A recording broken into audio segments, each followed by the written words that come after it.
حضرت شاہ ورشاہ نے اس پر بھی کلام کیا کہ جب مردے سنتے ہیں اور فائدہ نہیں ہے کیا مطلب ہے؟ تو حضرت شاہ سے فرماتے ہیں فائدہ دو قسم کا ہے، ایک تکلیفی ہے وہ دنیا کے ساتھ ختم ہو گیا، ایک تلذذ کا ہے، سورت ملک کا مردے کا پڑھنا، قبر میں موسیٰ علیہ السلام کی نمازیں پڑھنا، یونس علیہ السلام کا مرنے کے بعد حج کرنا، یہ سب کے سب تکلیفی احکام نہیں ہے، تلذذی احکام ہے۔ فمن کان یتلذذ منہ فی الدنیا لا محال یتلذذ فی الآخرہ۔ سماع الموتیٰ درست اور صحیح ہے، مردے سنتے ہیں، اور بزرگوں کا یہ سمجھنا کہ سننا تو نام ہے کانوں کا، کان موت پر معروف ہو گئے۔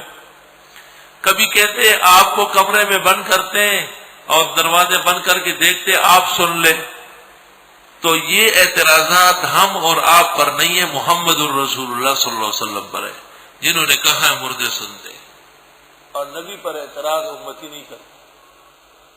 پھر عقلی استحالہ نقل پر زندیقوں کا کام ہے، ملاحدہ کا کام ہے، امت کے شرفاء کا کام نہیں ہے۔ یوں کہو کہ آپ کو شرح صدر نہیں، وہ علیحدہ بات ہے، دلائل بالکل واضح ہے۔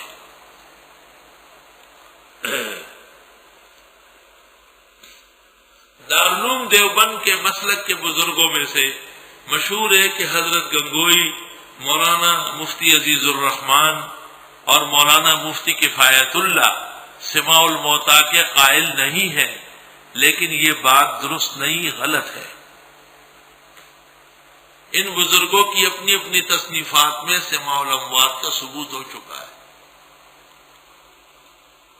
سب سے بڑے آدمی اس میدان کے شیخ القرآن مولانا غلام اللہ کے، شیخ القرآن مولانا طاہر پنجپیری کے، اور حضرت مولانا سرفراز کے استاد رئیس الموحدین فی عصرہ مولانا حسین علی صاحب، ان کی کتاب بلغم موجود ہے، تحریرات حدیث موجود ہے، دونوں میں وہ دڑیلے کے قائل ہے سماع الموتیٰ کے۔